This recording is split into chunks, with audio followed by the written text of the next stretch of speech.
Well, we've got a way to circumvent a super legislative body. And I've talked about it in this program before, to some eye rolls, no doubt, but this is now the only way forward. And that is constitutional amendments.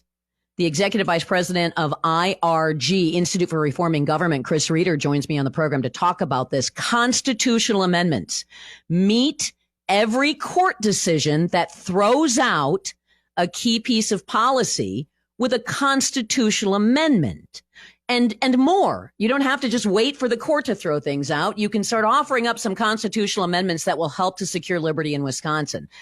So how does the whole process work? Let's walk people through this. Right. Yes, exactly, Vicki. First, thank you for having me on this afternoon. But, absolutely. First, the opportunity is here for folks like us who believe in limited government and opportunity to think through, it's divided government. The court, the result happened on Tuesday. So what now? One of the big opportunities is looking to a tool that voters showed us on Tuesday they're willing to use, and that's amending the Constitution.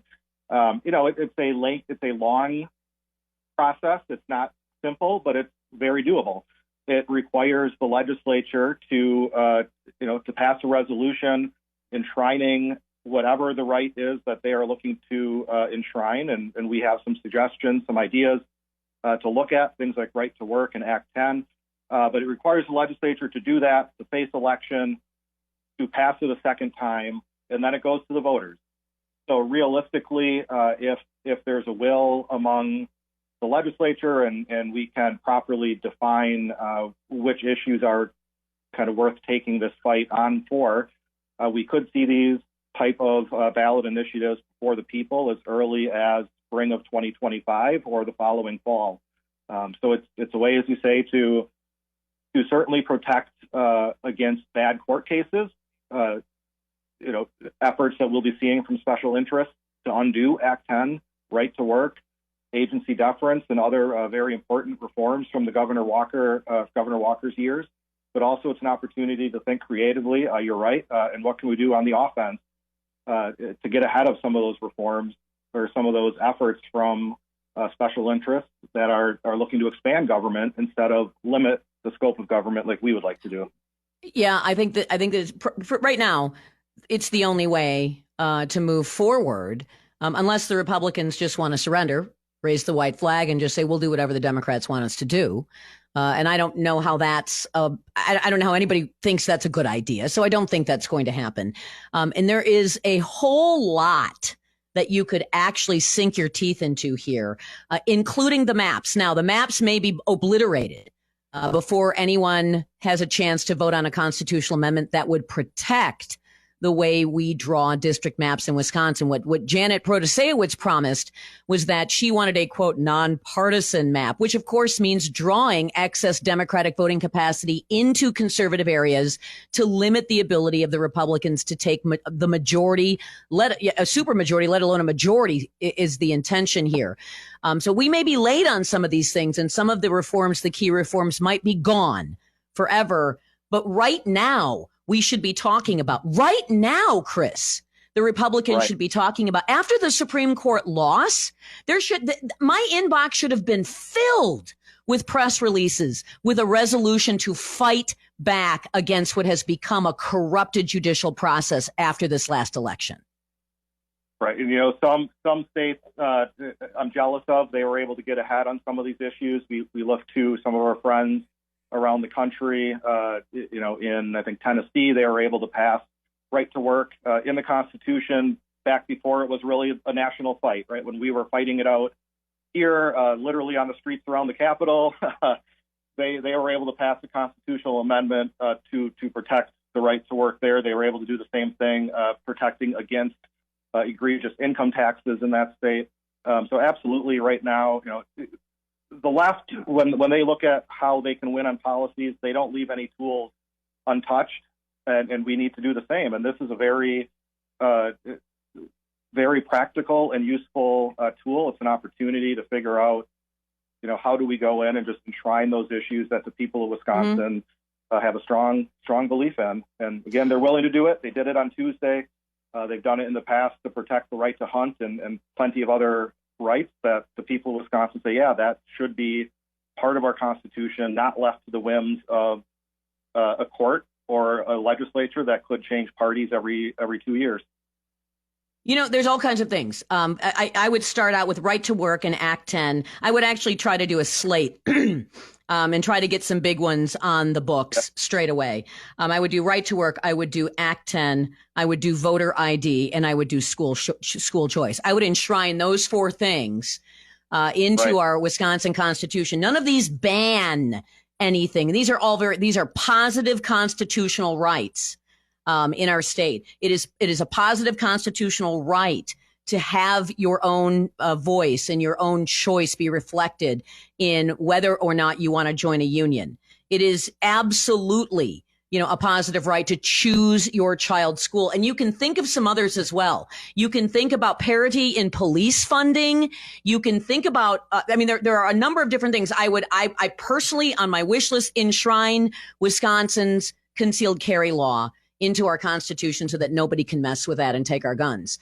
But this requires almost nonstop campaigning.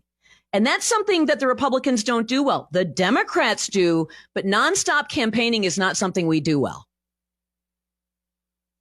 That is right. It requires a 2.5 year effort to take some of these on. If it is limited only to those issues that are, I'll say, slightly less, things like right to work, things like school choice, and limiting, one that I would throw in that bucket, Vicki, is limiting the powers of state agencies that might fly under the radar, but goes back to important like case it that too. actually gets helped right, Tetra Tech. But, limiting the ability of courts to rely upon what any rank file bureaucrat says the law is, forcing them to actually go and look at what I would throw that into that very important bucket. But absolutely, it requires 2.5 years of vigilant campaigning on the issues. The legislature would have to take them on. They'd have to face election. But these issues are ones that are, while special interests might not think they are popular, you and I know right to work, Act 10 are popular, right? When we first passed it in 2015 for right to work, at that time, polling showed it was 60% support or just under 60%. Act 10, despite having the protests and everything else, there's a reason why cities across the state have used it, have saved billions. There's a reason why, when given the choice, people that were part of public sector unions have left and have chosen not to give their money to those unions. They want the freedom to work without giving money to union bosses. Many of these issues would be wildly popular, right? School choice, enshrining the right of parents to choose what school is best for them. How is that at all controversial to put it? That should be right. It's a 70%. For the voters, absolutely. It's a 70%. Every time we poll it, it's 70%. Every single time we poll school choice, it's 70%. Voter ID is probably off the charts. It's probably closer to 80%. Things like this, and there's no boogeyman. Here's the other advantage of this. There isn't a boogeyman. You don't have the ability to take control of the Capitol again. There won't be that kind of enthusiasm. At least it doesn't seem like there would be, because there's no Scott Walker, who's your Emmanuel Goldstein. There isn't going to be Donald Trump can't be tied to this. This is going to be, these are based on issues. And this would be the legislature using their power, their press release ability, their ability to go on the stump, to speak at Lincoln Days, to go to rallies, all the rubber chicken dinners, and talk about these things to protect them. That puts the Republicans on a freedom footing. Now we may suffer for a couple of years as we pass these constitutional resolutions. But it lights people up for the right things, the same thing that lit the Tea Party movement up back in 2009. Right. You are absolutely right. It's a way to get people engaged in the process with issues that, again, they're get outside of the Madison bubble, get outside of the special interest bubble, and the issues are wildly popular. So it's a way to go on the offensive. And again, it's using every toolbox that is available to people that want to impact positive change, that protects freedom. Yep.